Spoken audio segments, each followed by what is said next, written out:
Hello, everyone, and welcome back to the Kenny Wallace Show, brought to you by JEGS, the leader in high-performance aftermarket car parts.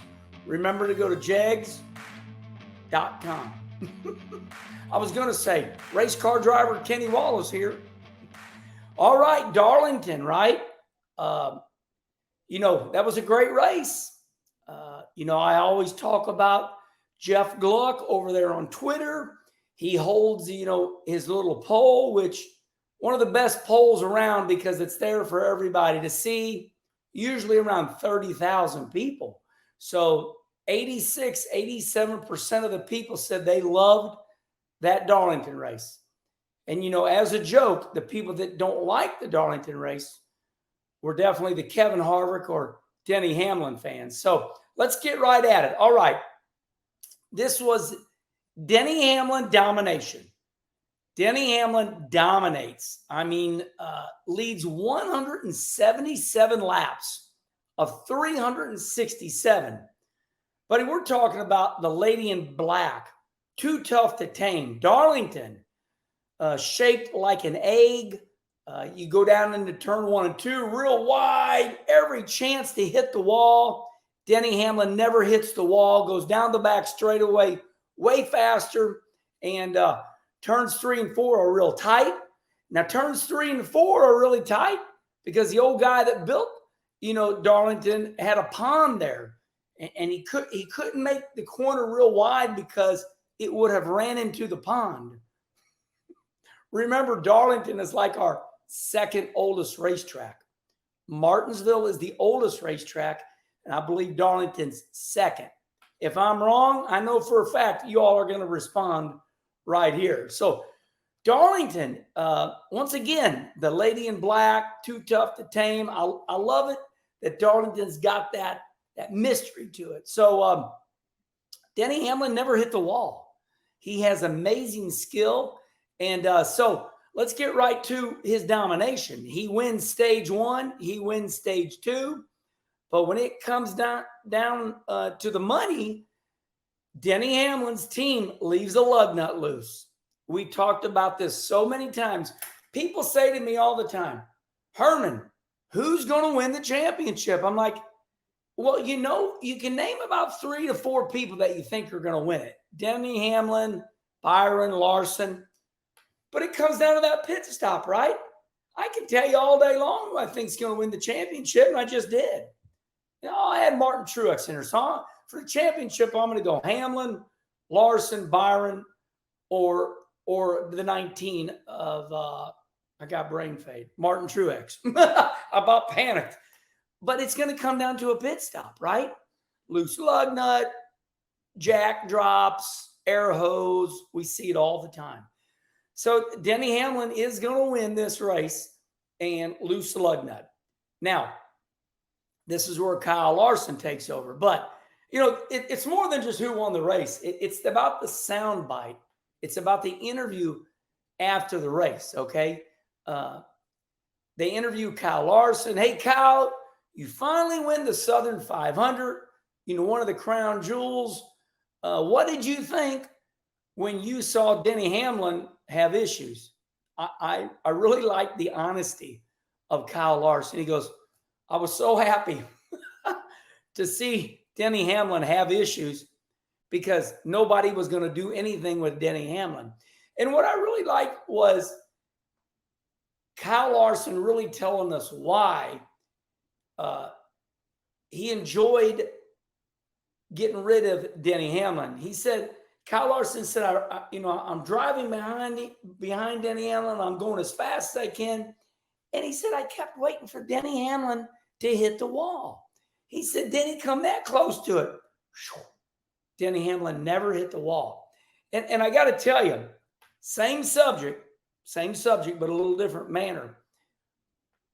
Denny Hamlin has incredible concentration.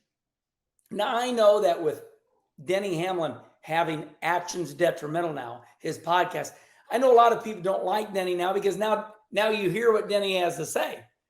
If Denny Hamlin does not have Actions Detrimental, then a lot of you still love him. He's the bad boy now. But once again, the concentration.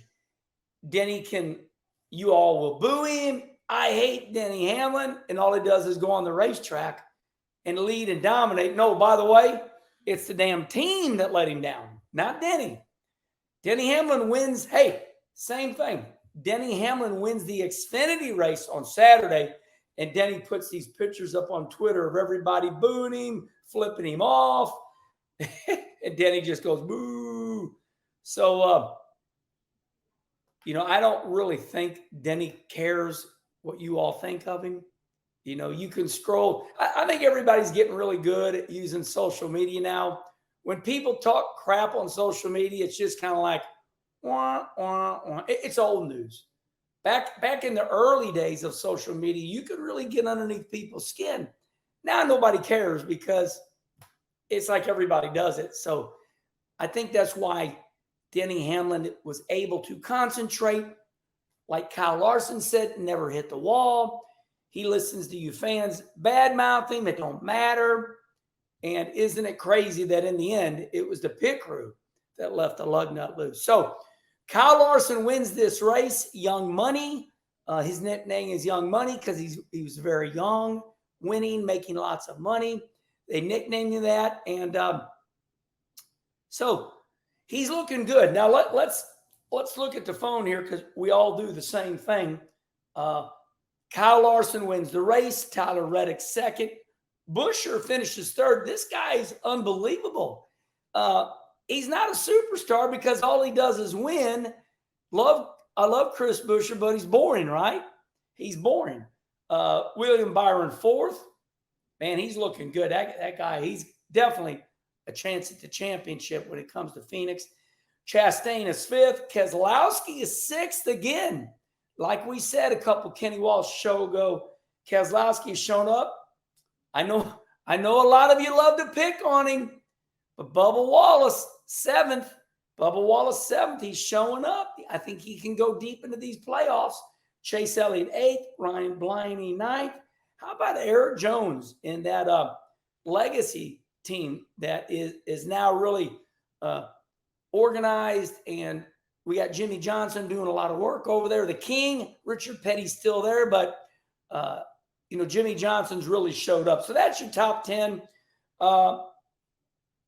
Number one star, Carson Hocevar. We'll talk about him. Carson Hocevar finishes 17th. Crowds on their feet like, wow. Carson Hocevar's only ran 2 NASCAR Cup races, and he's already a superstar. And I'm going to tell you something. I'm going to answer your question right away. Herman, he not run but 17th. That ain't nothing. But let me tell you something. They start 39 cars every week. 17. What is that? 38? Something like that. It's halfway is my point. 30. Okay. 17th in the Cup Series. And nowadays, maybe not you because you sitting on your couch, but inside the garage area, that's big time. 17th for a man that's a rookie and only run 2 races. Carson Hocevar, a hero right now because it's hard to run 17th. So he's number one star for the Herminator. All right. Number 2 on my list. Herminator got the notes, got the receipts. Drama on pit road with the legend, Kevin Harvick. Listen, I agree with y'all, but let's break it down. Here's the deal. I'm going to tell you the whole situation. The disclaimer, right? Harvick says, I'm going to pit. He comes down pit road and the red light's on. But he's right at pit road. He's right at the line. It's called the commitment line. If you are at or past the commitment line and the red light's on and you pit, that means when you come out, you got to go back to the tail end of the longest line. I mean to tell you, Rodney Childers, Kevin Harvick's crew chief, spent all of Labor Day on Monday answering the fans. Why didn't you do this? Now, if he would have kept on going, he would have not had to go to the longest line because that's kind of serving your penalty, kind of like a drive-through. But anyway, listen, this is the old Bill Elliott deal. Kevin Harvick, Rodney Childers. It's not a mistake. It's Bill Elliott says it. Timing and circumstances. It happens all the time at Watkins Glen. Guy comes around a corner, he gets right to pit road, and the red light flashes on. NASCAR knows it's a dumb rule. You know, they should say, well, if you're inside and you're committed, it's all good. But you can't turn left. You can't turn right. Feel bad for Harv because, you know, it looks like he's going to have him a good top 5. But it's so tough to overcome going to the back. Everybody's so fast nowadays. The old days of going to the back and slicing and dicing to the front, but it's hard to do. And if you do it nowadays, you're somebody, and you got a hot rod. But all these cars are so close. So I gave you my opinion on the Harvick deal. I just told you. It's timing and circumstances. It's an old child's rhyme. It's the way the cookie crumbles. Nothing Rodney Childers could have done. Like I said, go on Rodney Childers' timeline on Twitter. The man gave up his whole Labor Day. Rodney Childers, it's at least 3 to 4 hours answering everybody. And in the end, everybody's like, we love Rodney Childers because he gave up his Labor Day. He was transparent, that new dumb word. Transparent. Hey, you're transparent. Let us see what you do in your bedroom. Where's the camera? Shut up. You can only be so transparent, you know. Transparent's when, you know, something you pay for, you know. I paid to get in this race. Rodney ought to answer all my questions. Herminator gets on a roll every once in a while. Can't you see I'm kicking my ass? What are you doing? I'm beating my ass. I'm sorry. I like to dig a little bit. But anyway, Rodney did not owe you all that. And I love Harvick too. But once again, that's time and circumstances. It's the way it goes. Once again, go back to Darlington. Happens all, or not Darlington, but Watkins Glen, Sears Point. You know, so anyway, that's that. All right, number 3, Alex Bowman and Daniel Suarez. That was dumb, stupid. So come to find out, Alex Bowman and Daniel Suarez, they got a pissing match been going on all year long, except none of us knew about it. So Daniel Suarez is going to pass Alex Bowman. Alex Bowman said, oh, my car was tight the first 5 laps, and I didn't want Daniel Suarez passing me because about lap 6, I was going to leave him. So Alex Bowman says, I went to block him. Come on, man. You got a problem? And I guess Alex does got a problem. He goes to block him, except Daniel's not having any of it. I mean, and it was an ugly, ugly block. So he goes right, you know, to block Daniel. Then he goes left. So he tries to block him 2 times. And I'm going to tell you, you know, there's like one person out of 1,000 that goes, Herman, Dale Sr. days are over. Quit using these cliches. Hey, I'm sorry. Okay. I'm going to keep using the Dale Sr. cliche because the man was great. And everything he says still holds true to this day. Here's what Earnhardt said. Don't block me. Race me. Don't block me. Nowadays, it's this new child's thing where you block people. I don't want you to pass him. I'm going to block you.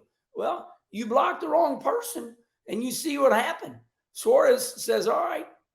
Well, it ruins both their days because, you know, and then, of course, they both MF each other after the race. Daniel Suarez says, if I see Alex Bowman right now, I'm going to knock him out or, you know, whatever he's going to do. But anyway, listen, that was Alex's fault. First of all, don't block, but don't block to the right and then block to the left. I mean, think about how brave you got to be to block. You're planning on that guy giving you a break. And Alex says that him and Daniel already have a pissing match going on. So you're blocking a guy that you know doesn't like you. All he's got to do is hook you right. And, you know, but Alex trying to win a race because he's out of the playoffs. Alex Bowman, remember, he flipped that sprint car and he was out of the Cup Series for a while. So Alex is all in for a win only, not worried about points.